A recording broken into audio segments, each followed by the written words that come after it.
누가복음 10장 1절에서 16절 말씀. 그 후에 주께서 따로 70인을 세우사 친히 가시려는 각 동네와 각 지역으로 둘씩 앞서 보내시며 이르시되 추수할 것은 많되 일꾼이 적으니 그러므로 추수하는 주인에게 청하여 추수할 일꾼들을 보내주소서 하라. 갈지어다 내가 너희를 보냄이 어린 양을 이리 가운데로 보냄과 같도다. 전대나 배낭이나 신발을 가지지 말며 길에서 아무에게도 문안하지 말며 어느 집에 들어가든지 먼저 말하되 이 집이 평안할지어다 하라. 만일 평안을 받을 사람이 거기 있으면 너희의 평안이 그에게 머물 것이요 그렇지 않으면 너희에게로 돌아오리라. 그 집에 유하며 주는 것을 먹고 마시라. 일꾼이 그 삭슬 받는 것이 마땅하니라. 이 집에서 저 집으로 옮기지 말라. 어느 동네에 들어가든지 너희를 영접하거든 너희 앞에 차려놓는 것을 먹고 거기 있는 병자들을 고치고 또 말하기를 하나님의 나라가 너희에게 가까이 왔다 하라. 어느 동네에 들어가든지 너희를 영접하지 아니하거든 그 거리로 나와서 말하되 너희 동네에서 우리 발에 묻은 먼지도 너희에게 떨어버리노라. 그러나 하나님의 나라가 가까이 온 줄을 알라 하라. 내가 너희에게 말하노니 그날의 소돔이 그 동네보다 견디기 쉬우리라. 화 있을진저 고라시나 화 있을진저 벳세다야. 너희에게 행한 모든 권능을 두로와 시돈에서 행하였더라면 그들이 벌써 베옷을 입고 제에 앉아 회개하였으리라. 심판때에 두로와 시돈이 너희보다 견디기 쉬우리라. 가버나움아 내가 하늘에까지 높아지겠느냐 음부에까지 낮아지리라. 너희 말을 듣는 자는 곧 내 말을 듣는 것이요 너희를 저버리는 자는 곧 나를 저버리는 것이요 나를 저버리는 자는 나 보내신 이를 저버리는 것이라 하시니라. 샬롬. 오늘도 하나님의 말씀으로 하루를 시작하신 여러분들에게 하나님의 은혜와 평강이 충만하게 넘치시기를 간절히 축복합니다.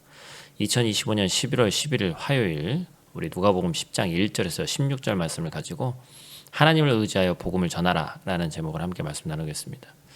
오늘 우리가 함께 나눌 이 본문인 이 누가복음 10장 1절에서 16절 말씀은 예수님께서 제자들을 둘씩 짝지어서 마을마다 보내시면서 참 우리가 어찌 보면 당연히 해야 되지만 많이 부담스러운 뭐죠? 전도의 사명을 주시는 그런 장면입니다.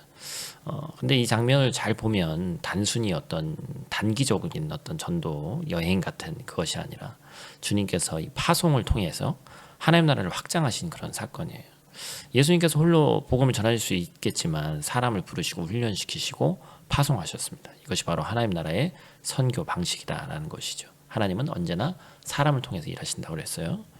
그런데 이 부르심은 단지 그 시대 제자들에게만 주어진 것이 아니라 오늘을 살고 있는 우리들에게도 주어졌습니다. 예수님께서 70인의 제자들만 부르시고 말씀하시는 것이 아니라 이 자리에 있는 또한 지금 항상 함께 방송으로 예배하고 있는 저와 여러분에게 가라, 내가 너를 보내겠다, 이렇게 말씀하시는 거죠. 이 말씀을 듣고 아멘 주님 제가 가겠습니다 이렇게 해야 되는데 참 그게 쉽지가 않죠.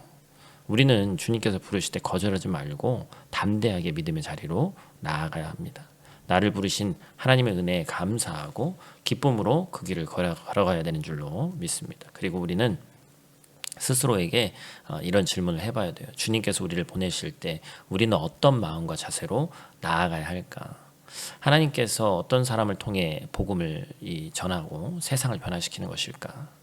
오늘 본문은 그 답을 우리에게 보여줍니다. 그래서 총 크게 세 가지를 오늘 이 시간 우리 함께 나누기를 원하는데, 첫 번째로 우리가 기억할 것은 하나님의 부르심에 응답하는 마음이 있어야 한다라는 것입니다. 1절 말씀입니다. 그 후에 주께서 따로 70인을 세우사 친히 가시려는 각 동네와 각 지역으로 둘씩 앞서 보내시며, 예수님께서 아무나 보내지 않으셨습니다. 따로 세우셨고 준비시키셨습니다. 여러분께서 보시다시피 이 말씀은 뭐예요? 사람이 항상 준비되어 있을 수가 없습니다. 그렇기 때문에 주님께서는 준비시키시고 양육받는 것 자체를, 그리고 계속 말씀으로 새로워지는 것을 강조하고 계신 거예요. 그래서 앞서 보내시고라는 말은 또 뭐예요? 너희들이 준비돼서 가 있으면 너희들이 가는 곳마다 내가 가겠다라는 말씀이죠. 그래서 전도는 주님보다 앞서서 가는 겁니다. 선교는 주님이 오실 길을 준비하는 사역이에요. 우리가 복음을 전할 때 주님이 그곳 가운데 역사하시면 우리 모두가 믿게 되기를 간절히 축복합니다. 예수님은 이런 제자들에게 말씀하셨습니다. 추수할 것은 많은데 일꾼이 적다. 그렇죠? 주님은 세상의 현실을 정확히 보셨어요. 오늘 우리의 시대도 전도가 안 된다는 시대를 살고 있지만 그렇지 않습니다. 세상은 여전히 하나님을 모릅니다. 여전히 복음의 일꾼으로 살아가는 자는 부족하고 전도할 이 추수의 땅은 너무나도 넓어요. 그렇기 때문에 하나님은 오늘도 뭘 찾고 계신 거예요? 하나님의 자녀, 좀 더 깊게 들어가면 일꾼, 제자를 찾고 계신 겁니다.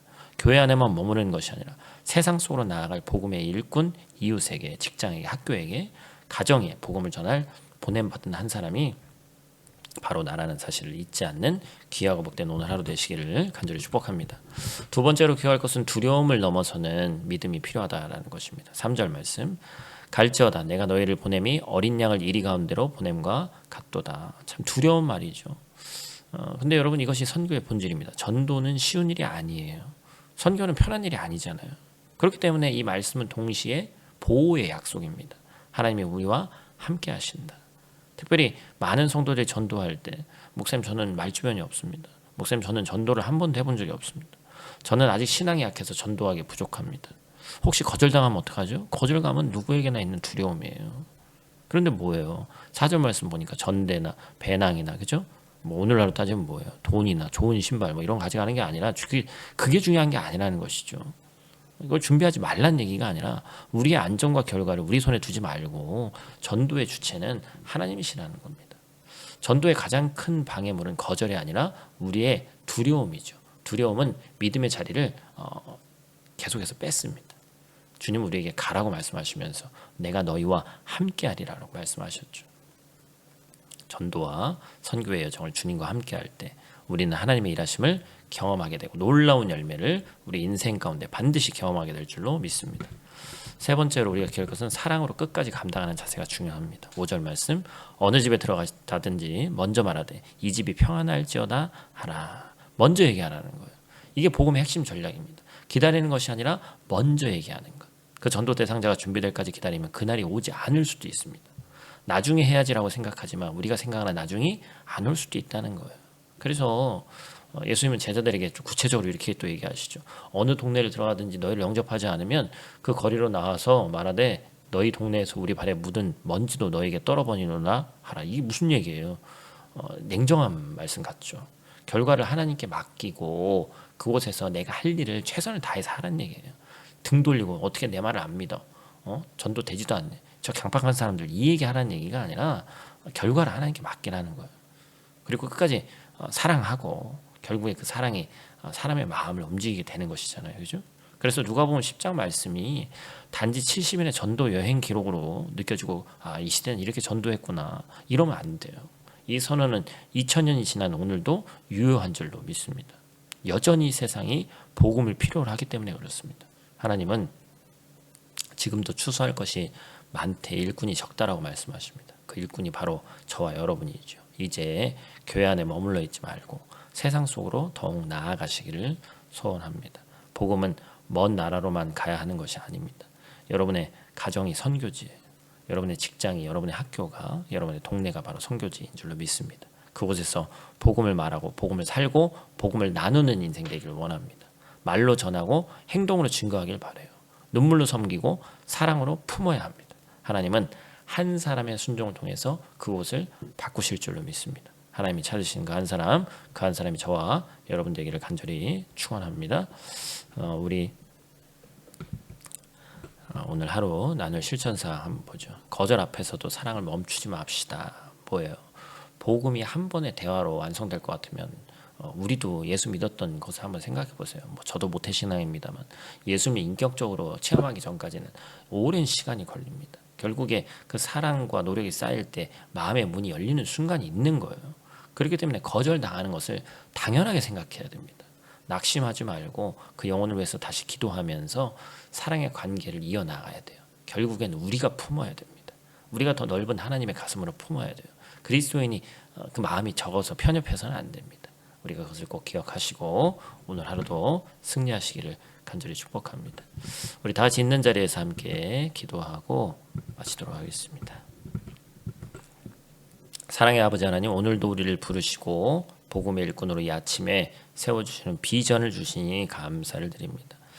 하나님께서는 당연히 홀로 일하실 수 있는 분이시지만 우리를 택하셔서 함께 일하게 하셨습니다. 그 부르심이 얼마나 놀라운 은혜인지 깨닫게 하여 주시옵소서. 우리가 세상 속으로 나아갈 때 두려움에 앞설 때가 많습니다. 거절당할까 두렵고 준비되지 않았다고 느낄 때가 많은데 오늘 말씀처럼 내가 너를 보내노라 하신 그 약속을 말씀을 붙잡게 하시고 어린 양을 이리 가운데 보내신다 하셔도 그 길에 반드시 함께 하시는 우리 주님을 믿고 의지하며 따를 수 있도록 하나님 도와주시옵소서. 추수할 것은 많은데 일꾼이 적다고 하신 주님의 응답해서 오늘도 주님 나를 보내소서라고 고백하는 그 한 사람이 제가 되게 하여 주시옵소서. 우리 교회와 모든 성도들을 통해 프라 땅과 유럽 곳곳에 복음의 빛이 비치게 하시고 주님의 이름이 드높아질 수 있도록 하나님 도와주시옵소서. 예수님 귀하신 이름으로 기도드립니다. 아멘.